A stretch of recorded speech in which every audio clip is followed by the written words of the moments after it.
लाज बाजार थाने के अंदर ये सब गवाह है, कम से कम हजारों की संख्या में थाने का हमने घेराव किया।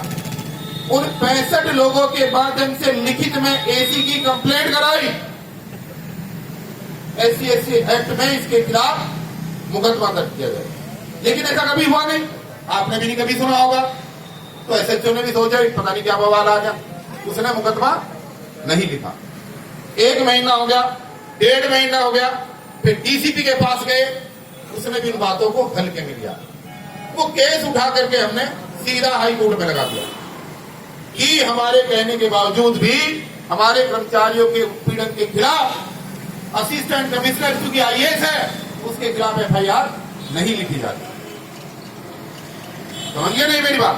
और प्रोविजन ये है 2018 के बाद SC/ST एक्ट का प्रोविजन ये है कि एक गरीब आदमी अगर SC/ST एक्ट के अंदर अपना मुकदमा लिखवाने के लिए जाता है और बाई द वे थाने का SHO उस मुकदमे को नहीं लिखता, तो कानून में नया प्रावधान ये है कि उस SHO के खिलाफ और उस DCP के खिलाफ भी आप FIR करा सकते हैं।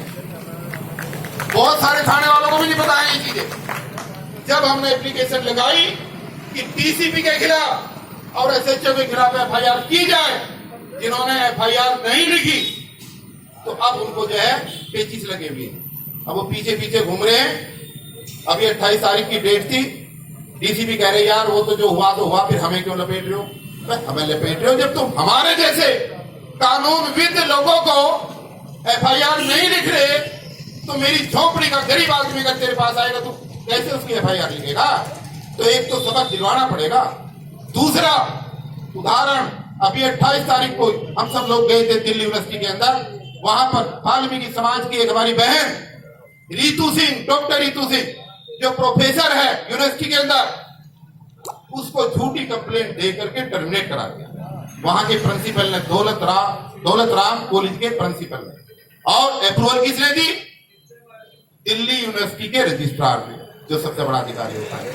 हमने दोनों के खिलाफ FIR कराई, नहीं हुई FIR, हाई कोर्ट में गए, FIR होगी है दोनों के खिलाफ, दोनों के खिलाफ। और 28 तारीख को यही 28 जो गई है, दिल्ली यूनिवर्सिटी के गेट नंबर 1 पर जबरदस्त प्रदर्शन करके आए और पुलिस को ये कह करके आए कि 1 महीने के अंदर इस यूनिवर्सिटी के रजिस्ट्रार को और इस कॉलेज के प्रिंसिपल को अगर गिरफ्तार ना किया गया तो इस आंदोलन को हम दिल्ली के स्तर का पूरी दिल्ली के बढ़ाएंगे, लेकिन इनको गिरफ्तार करना पड़ेगा। अगर ये दोनों केस हमारे कामयाब हो गए, अगर रजिस्ट्रार गिरफ्तार हो गया, यूनिवर्सिटी का प्रिंसिपल गिरफ्तार हो गया और इधर MCD का रमेश साहू गिरफ्तार हो गया, तो दिल्ली के हजारों लाखों लोगों को इस कानून का इस्तेमाल कैसे किया जाता है, कम से कम इसकी जानकारी देश के लोगों को लगेगी। तो मित्रों, मैं आपको ये कहना चाहता हूं, सारे हथियार हैं, लड़ाई के सारे रास्ते हैं, लेकिन रास्ते तभी बन पाएंगे जब आप लोग एकजुट होकर के लड़ने का मन बनाए। हर हथियार के माध्यम से आगे बढ़ा जाएगा। कोर्ट हो, कचहरी हो, बड़ा प्रदर्शन हो, हर काम बिल्कुल होगा, मुस्तैदी के साथ होगा। लेकिन ये पक्की बात है कि आप लोगों को मैदान में सब भाइयों को आना पड़ेगा, और अगर आप मैदान में आए तो निश्चित रूप से देखिए चूक कहां रही, हमारे यूनियन के नेताओं की चूक रही। जब आप 15 साल से यहाँ काम कर रहे थे तो आपका ग्रेड क्यों नहीं बदलवाया गया? आपकी सैलरी स्लिप पे सफाई कर्मचारी कैसा आला लिखा हुआ? भाई जब प्रशासन 14 साल से काम करा रहा है तो यहाँ पर दबाव दिया जाता है तो क्लरिकल ग्रेड में कन्वर्ट करो। ये काम कभी हुआ नहीं। उसी का फायदा उठा करके फिर उनको वहीं पर भेज रहे हैं जहां से वो चल करके आए थे। डिमांड तो लगनी चाहिए थी, आवाज तो उठनी चाहिए थी। ये तो सोचना चाहिए था कि कल जब हम रिटायर होंगे फिर हमें सफाई कर्मचारी के पद से रिटायर किया जाएगा, और अगर हमें रिटायर वहां से किया जा रहा है तो हम बाबू का काम किस लिए कर रहे हैं, यहाँ पर किसके लिए कर रहे हैं।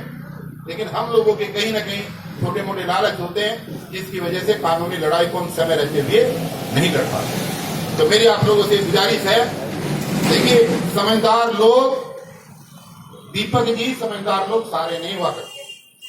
50 में अगर हम सबको ये सोचे कि सारे समझदार होंगे, ऐसा कभी नहीं होता दुनिया में। लेकिन उन 50 में से अगर 10 लोग भी समझदारी से बाहर निकल करके और संकल्पित हो जाए, संकल्प ले ले कि हमारे अधिकार की लड़ाई है, इसको हम छोड़ेंगे नहीं, तो उसमें जो है सफलता अवश्य मिलती है और ये मिलेगी यहाँ पर। और अगर संकल्पित ना हुए तो आज प्रदर्शन हो गया, पता लगे कल सब इधर फिर उधर, और इनमें से आधे जाकर के जहां पर भेजा है वहां ड्यूटी ज्वाइन कर लेंगे और ये सारा मामला।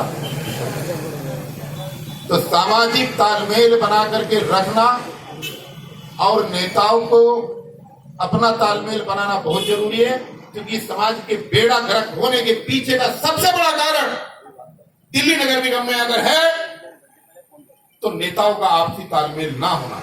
अगर नेता सारे इकट्ठे हो जाएं तो मजदूर इधर उधर नहीं भागेंगे। लेकिन कुछ लोगों ने ये मुझे रोकते रहते हैं कि ऐसा मत बोला करो, मगर सच्चाई यही है कि कुछ लोगों ने यूनियन को अपने व्यवसाय की दुकानें बना रखा है। मियां बीवी और बच्चों को पदाधिकारी बना करके एक एक वार्ड के अंदर शिकंजा बना रखा है। झाड़ू लगाने ना पड़े, सफेद कपड़े पहनने को मिल जाए, 7 बजे ड्यूटी आने की बजाय 11 बजे तक घर में सोते रहे। इसलिए लोगों ने यूनियनें बना रखी हैं। लोगों के कर्मचारियों के हितों की वजह से यूनियनें सही तरीके से काम नहीं करती। अगर इनके अंदर तालमेल हो जाए तो ये काम जिसके लिए हम यहाँ पर अब चिल्ला रहे हैं, बैठे हैं, ये तो 1 घंटे का काम था, 1 घंटा भी ना लगता। लेकिन उसको पता है कि कितने बैठे, इतने बैठे, बैठे रहने हैं कितने। इस जोन में तो काफी लोग हैं भाई। जब 6000 लोगों हैं, नहीं अंदर की बात नहीं कर रहा हूं, इस टोटल जोन के अंदर कितने कर्मचारी हैं और टोटल जोन के अंदर इतने कर्मचारी हैं और इतने बैठे हैं, तो उसको पता है, वो पढ़ी लिखी हुई है। ऐसा नहीं है कि वैसे ही ये है कितने, और सारे आ जाएंगे तो क्या होगा। तो ये जो प्रथा है एक दूसरे के दुख दर्द में ईमानदारी से शामिल होने की और खड़ी होने की, इस प्रथा को यूनियन के नेताओं से मेरी विनती है हाथ जोड़ करके कि इस प्रथा को बदलें और या तो यूनियनबाजी करना बंद कर दे और या फिर ईमानदारी से इन कर्मचारियों की आंसू पहुंचने के लिए आगे आए। ईमानदारी हो नहीं रही। ये अभी भी मूंछों की और पगड़ी की लड़ाई में इतने मशगूल हैं कि ये रोते हुए कर्मचारी को देख नहीं पा रहे। ये उस कच्चे कर्मचारी के आंखों के आंसू के दर्द को पहचान नहीं रहे। जब 25 साल से काम करते हुए हो गया, कच्चा का कच्चा ही रिटायर होना शुरू हो गया। अगर वो कच्चा ही रिटायर होगा तो उसको क्या मिलेगा? कुछ भी नहीं मिलेगा। जैसा आया था ऐसे ही चला गया। इसमें बहुत सारी हमारी माताएं बहनें भी हैं जिनकी पूरी जवानी हाथ में झाड़ू लेकर के दिल्ली की गंदगी की सफाई करते हुए होगी, लेकिन आज तक वो पक्की नहीं हुई। और उसका एक महज कारण इन लोगों का इकट्ठा ना होना है। मैं तो फिर भी आज इस मंच के माध्यम से हाथ जोड़ करके विनती करता हूं, कुदरत उन्हें सद्बुद्धि दे कि किसी भी मुद्दे को लेकर के कम से कम एक दूसरे के नजदीक आकर के एक मंच पर आने का काम करें, तभी हमारी भलाई है और तभी बाबा साहब का वो सपना साकार होगा जिसके लिए उन्होंने संगठित होने की बात कही। उन्होंने ये थोड़ा ही कहा था कि घर घर में यूनियन खोल लेना। शिक्षित, संगठित और संघर्ष का मतलब उन्होंने ये नहीं कहा था घर घर में ऑर्गेनाइजेशन खोलने। उन्होंने ये कहा था कि सब लोग अपने एक जैसे दर्द को लेकर संघर्ष करना और एकजुटता के सामने दुनिया झुकती है, तुम लोगों को भी दुनिया के झुकाने की प्रवृत्ति आनी चाहिए। तो दोस्तों, आज का प्रोग्राम बहुत ही सुंदर प्रोग्राम हुआ और दिल्ली नगर निगम सफाई मजदूर संघ के हमारे दिल्ली प्रदेश के युवा साथी दिलीप पारचा, संजू गहलोत जी, भाई मनोज भाई, राजेंद्र टाक जी, रवि वैद जी और तमाम जितने इनकी यूनियन के साथी हैं, करालिया संजय करालिया जी, आप लोगों को मैं धन्यवाद देता हूं। आप बधाई के पात्र हैं, आपने मुद्दे को तुरंत उठाया, लेकिन इसको दबने मत देना। लेकिन इनसे बैठ करके बात कर लेना कि लड़ना चाहते हैं या नहीं लड़ना चाहते।